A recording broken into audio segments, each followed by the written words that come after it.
창세기 백문백답 48번째 시간 성경연대기와 고각관 대화 8번째 여리고성 전투 관련 성경 기록의 특성. 여러분들께서 하나님의 말씀을 나누는 이 일에 함께 하시고 이 채널이 계속 유지되고 발전되기를 원하신다면 여러분의 구독, 좋아요, 알림, 댓글이 큰 힘이 됩니다. 안녕하세요.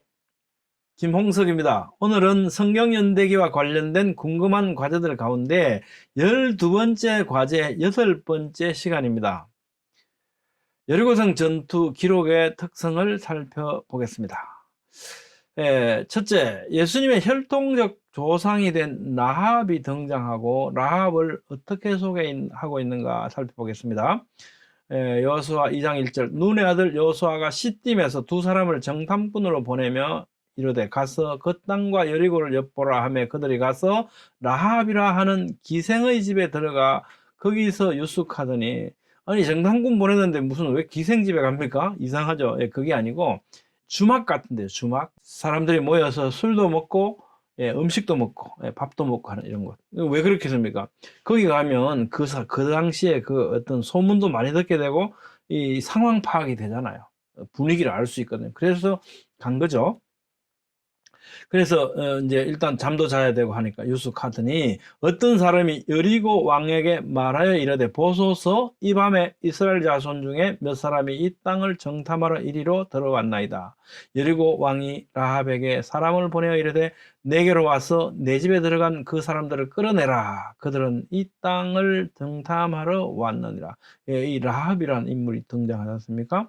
마태복음 1장 1절 아브라함과 다윗의 자손 예수 그리스도의 계보라. 그러면서 살몬은 라합에게서 보아스를 낳고 보아스가 오벳을 낳고 오벳이 이새를 낳고 이새가 누구를 낳습니까? 다윗을 낳죠. 이 예수님의 혈통 계보 속에 들어가는 조상 할머니거든요. 라합이 등장합니다. 그 여인이 두 사람을 이미 숨긴지라 라합이 말하되 여호와께서 이 땅을 너희에게 주신 줄을 내가 아노라.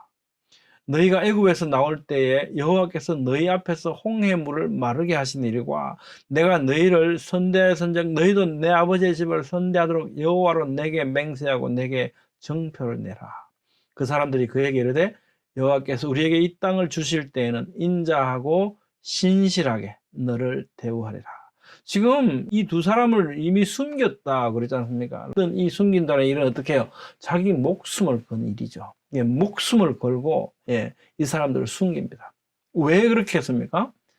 하나님에 대한 믿음 때문이죠. 라합에게는 소문을 듣고 하나님이 어떤 분이신지 그 믿음을 굳건히 갖고 있고요. 그 믿음이 어떻습니까? 목숨을 건 믿음을 갖고 있었던 그런 분이죠. 우리가 이 땅에 들어올 때 우리를 달아내린 창문에 이 붉은 줄을 매고 내 부모와 형제와 내 아버지의 가족을 다 내 집에 모으라. 라합이 이르되 너희의 말대로 할 것이라고 그들을 보내어 가게 하고 붉은 줄을 창문에 매니라. 자, 보십시오. 우리를 달아내린 창문에 이 붉은 줄을 매고 그랬잖아요. 그렇죠? 이 붉은 줄. 그러니까 이게 성벽에서 거주했는데 이 사람들을 정탐꾼들을 내려보낼 때 어떻게 그 줄을 매서 그 줄을 잡고 밑으로 도망하게 했거든요. 그 정탐꾼들의 생명을 구원해준 그 붉은 줄, 그리고 이 붉은 줄이 어떻게 해요? 결국은 라합과 그 집안을 구원하죠. 붉은 줄은 우리에게 뭘 떠올리게 합니까? 그렇습니다. 여러분들이 생각하시는 것, 예수님의 보혈입니다. 그죠? 십자가에 흘리신 보혈입니다. 하나님께서는 이스라엘만 사랑하시는가? 번호와 성경에 보면 그 배경을 잘 설명하고 있습니다. 가나안은 도덕적으로 타락한 상태였다. 우가릿 문서들은 바알, 아낫, 아스다롯, 아세라와 같은 다른 신들의 방종적이고 잔인한 성격들을 보여주고 있다면 애들을 불태워 죽이고 막 그런 일을 했어요. 종교적인 음행과 이방 종교의 관습들은 이스라엘을 감염시키기에 가나안에 살던 7 민족을 말살시키도록 명령하신 것이다. 그렇습니다. 그죠? 이 계보, 순수한 이 복음을 통해서 그리스도께서 오셔야 되는데 이걸 혼란시킨다는 거죠. 그런 일은 없어야겠죠. 그래서 말살시키신 거죠. 또, 내 자손은 4대 만에 이 땅으로 돌아오니 이는 아모리 족속의 죄악이 아직 가득 차지 아니함이라 하셨지 않습니까? 그러니까 결국은 이 말씀에서 주시는 바와 같이 이 도덕적인 어떤 부패, 죄악에 대한 하나님의 심판, 것으로 볼 수 있겠죠. 또 로마서 3장 1절 2절을 보면요. 유대인의 나음이 무엇이며 할례의 유익이 무엇이냐 범사에 말하는 우선은 그들이 하나님의 말씀을 맡았습니다. 그래서 이스라엘은 특별한 겁니다. 자, 두 번째로요. 갈라진 홍해 기적의 재현을 통해서 만유의 창조주를 입증하는 이런 기록의 특성을 갖고 있습니다. 너는 언약궤를 맨 제사장들에게 명령하여 이르기를 너희가 요단 물가에 이르거든 요단에 들어서라 하라. 또 말하되 살아계신 하나님이 너희 가운데 계시사 가나안 족속과 헷 족속과 히위 족속과 브리스 족속과 기르가스 족속과 아모리 족속과 여부스 족속을 너희 앞에서 반드시 쫓아내실 줄을 이것으로서 너희가 알리라. 이 요단 물이 법궤를 맨 제사장들이 탁 들었으니까 어떻게 해요? 요단 강물이 멈춰서는 거죠. 홍해가 갈라지듯이 갈라집니다. 그래서 그것을 건너왔지 않습니까? 이것을 이렇게 하신 이유가 뭐냐? 이 사건을 통해서 내가 하나님께서 개입하셔서 이 전쟁을 이기게 해 주시겠다는 것을 확신할 수 있도록 내가 이걸 보여준다 라고 하시는 거죠. 이것으로서 너희가 알리라. 보라 온 땅의 주의 언약궤가 너희 앞에 요단을 건너가나니 이제 이스라엘 지파 중에서 각 지파에 한 사람씩 12명을 택하라. 온 땅의 주 여호와의 궤를 맨 제사장들의 발바닥이 요단 물을 밟고 멈추면 요단 물 곧 위에서부터 흘러내리던 물이 끊어지고 한 곳에 쌓였으리라. 백성이 요단을 건너려고 자기들의 장막을 떠날 때 제사장들은 언약궤를 메고 백성 앞에서 나아가니라. 요단이 곡식 거두는 시기에는 항상 언덕에 넘치더라. 궤를 맨 자들이 요단에 이르며 궤를 맨 제사장들의 발이 물가에 잠기자 곧 위에서부터 흘러내리던 물이 그쳐서 사르단에 가까운 매우 멀리 있는 아담 성읍 변두리에 일어나 한 곳에 쌓이고 아라바의 바다 염해로 향하여 흘러가는 물은 온전히 끊어지매 백성이 여리고 앞으로 바로 건널새 여호와의 언약궤를 맨 제사장들은 요단 가운데 굳게 섰고 그 모든 백성이 요단을 건너기를 마칠 때까지 모든 이스라엘은 그 마른 땅으로 건너갔더라. 아주 구체적으로 잘 기록을 해주고 있죠. 하나님께서 왜 하필 강이 범람하고 곡식 거두는 시기를 택하셨을까? 사실은 이것이 우리에게 많은 증거들을 오늘 남겨주거든요. 오늘 아마 다음 시간에 우리가 또 살펴볼 수 있을 겁니다. 자, 그들에게 명령하여 이르기를 요단 가운데 제사장들의 발이 굳게 선 그곳에서 돌 12를 택하여 그것을 가져다가 오늘 밤 너희가 유숙할 그곳에 두게 하라 하시니라. 여호와께서 여호수아에게 이르신 대로 이스라엘 자손들의 지파의 수를 따라 요단 가운데에서 돌 12를 택하여 자기들이 유숙할 곳으로 가져다가 거기에 두었더라. 여호수아가 또 요단 가운데 곧 언약궤를 맨 제사장들의 발이 선 곳에 돌 12를 세웠더니 오늘까지 거기에 있더라. 그러니까 증거로 삼는 거죠. 증거로 삼아서 후손들에게도 하나님께서 이렇게 하셨다는 것을 어떻게 해요? 증거로 남겨주려는 거지 않습니까? 돌 12를 가져다 유숙할 곳에 두게 하신 것. 이것은 뭐겠습니까? 자, 우리가 지금 여리고성하고 전투를 해야 되는데 우리가 이길 수 있을까? 이런 어떤 두려움으로부터 어떻게 하나님께서 너희를 어떻게 건너게 하셨는지 기적적인 하나님의 개입을 기억하라는 거죠. 그래서 그 기억 기제로서 어떻게 해요? 돌 12를 유숙할 곳에 갖다 두라고 말씀하신 거죠. 여호와의 언약궤를 맨 제사장들이 요단 가운데에서 나오며 그 발바닥으로 육지를 밟는 동시에 요단물이 본 곳으로 도로 흘러서 전과 같이 언덕에 넘쳤더라. 굉장히 구체적이죠. 이 기록들이요. 그죠?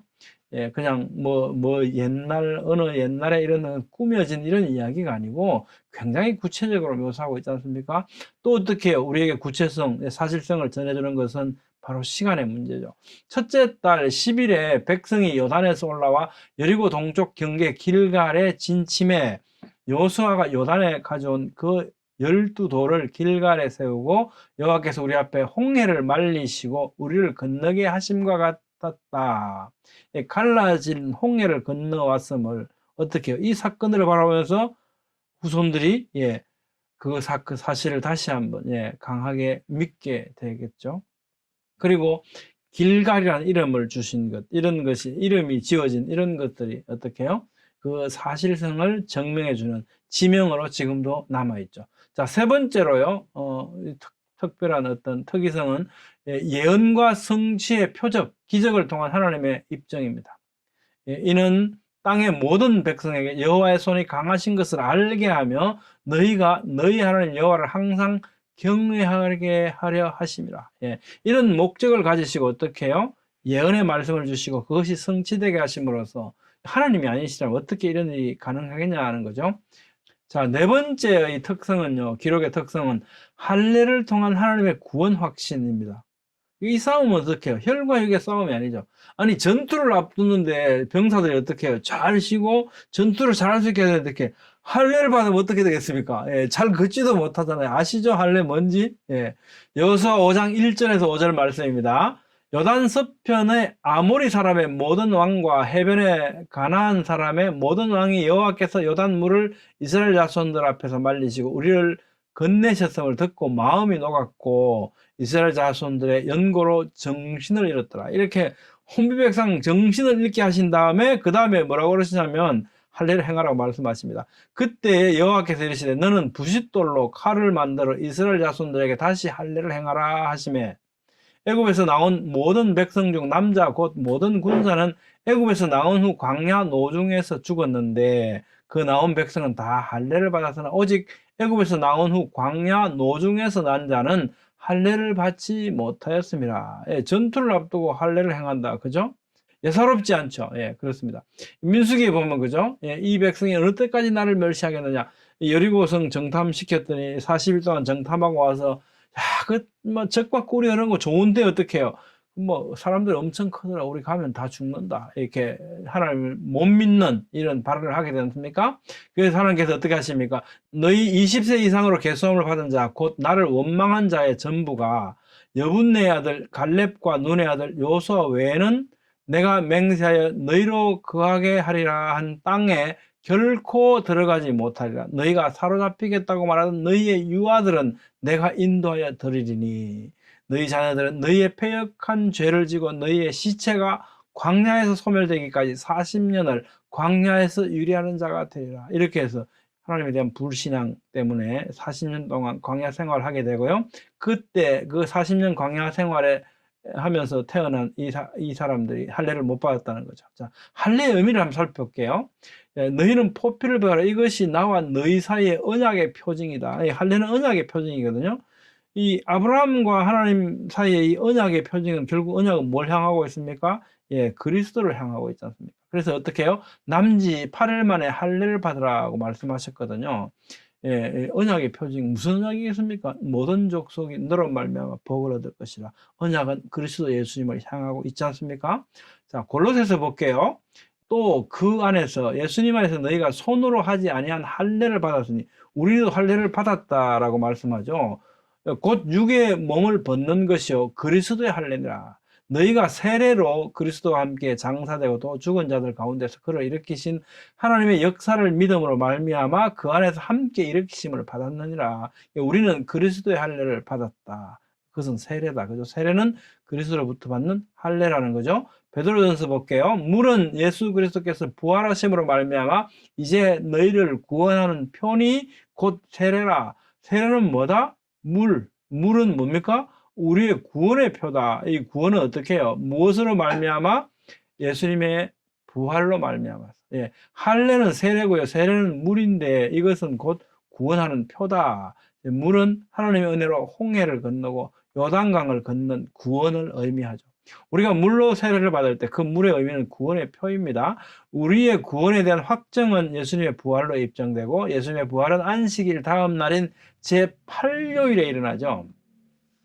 제8요일은 오늘날 주일입니다. 그렇죠? 예, 주의 날. 난지 8일 만에 할례를 받으라. 연결이 되시죠? 예.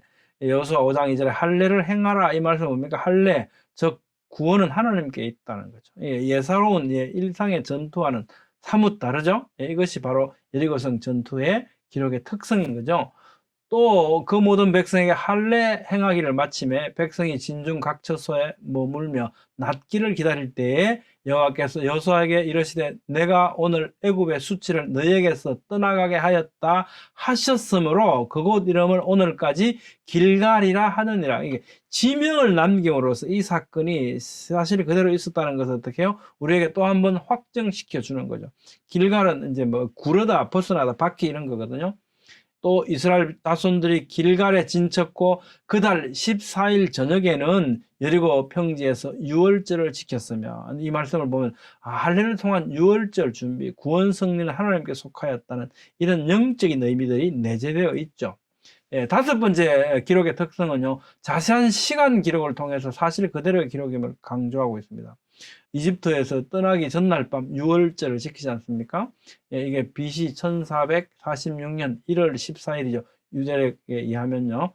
둘째 해, 첫째 달, 곧 그 달 초하루에 둘째 해, 둘째 달, 첫째 날에 그 모든 진영 군인 개선자의 총계가 60만 3,500명이며, 자, 이 내용들이 왜 중요합니까? 이 숫자들이요. 이건 그냥 대충이 아니고 얼마나 자세하게 사실 그대로를 기록해 주냐, 이 말씀이죠.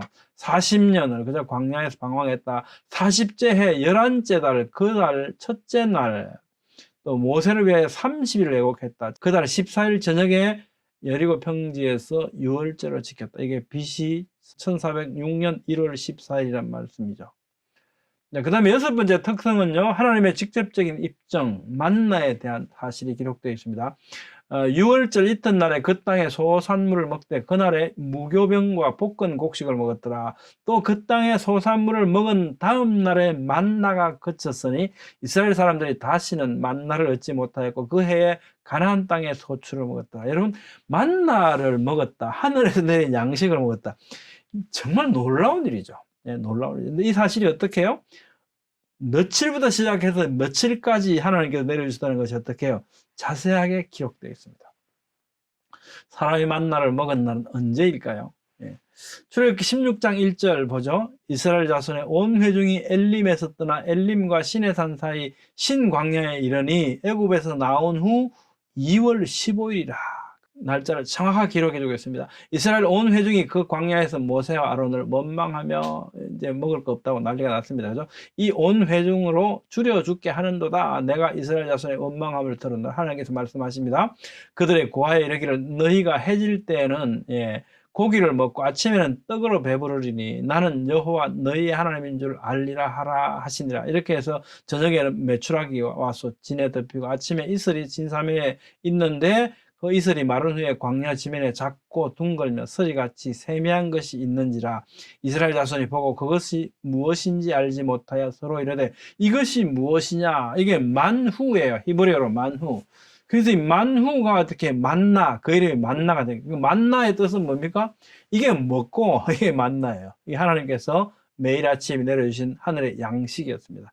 이것은 가시 같고도 희고 맛은 꿀 섞은 과자 같았더라고 기록하고 있거든요. 이때가 언제입니까?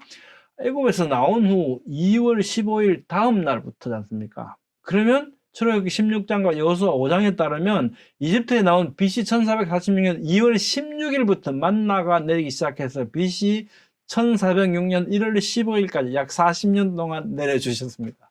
여기서 이제 월은 유대 종교력입니다. 기록된 시간만으로도 이 얼마나 사실적인 기록인가, 그죠? 만약 여리고성 전투에 대한 기록이 사실이 아니라 꾸며진 이야기라고 한다면 이런 시간 기록들이 전부 주도 면밀한 거짓말이라고 하는 겁니까?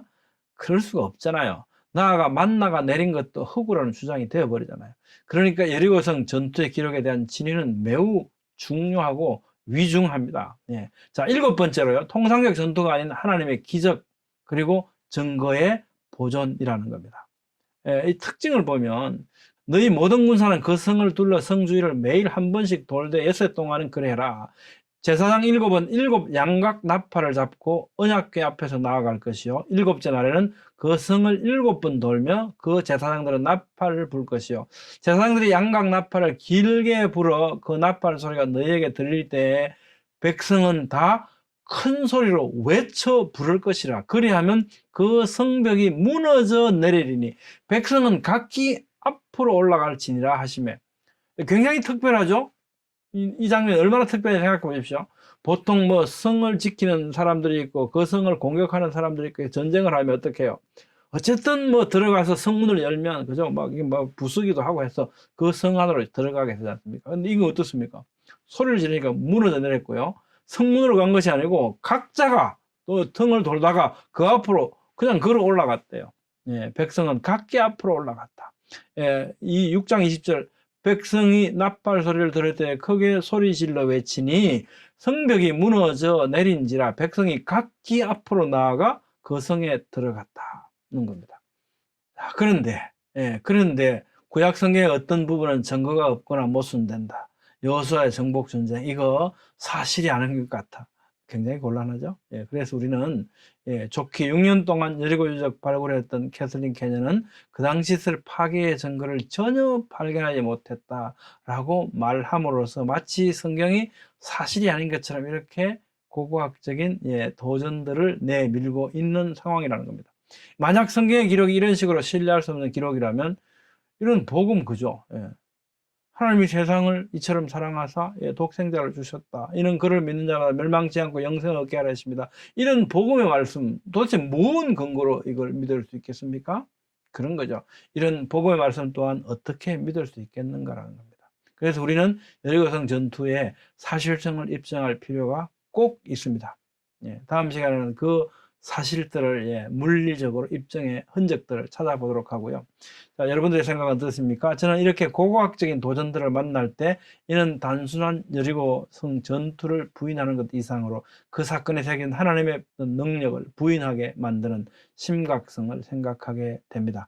하지만 고고학적 문제 제기에 대비라고 하신 듯이 여리고성 전적지에는 많은 증거들이 남겨져 있습니다. 다음 시간에 그 증거들을 살펴보도록 하겠습니다. 여러분들께서 하나님의 말씀을 나누는 이 일에 함께 하시고 이 채널이 계속 유지되고 발전되길 원하신다면 여러분들의 구독, 좋아요, 알림, 댓글이 큰 힘이 됩니다. 감사합니다.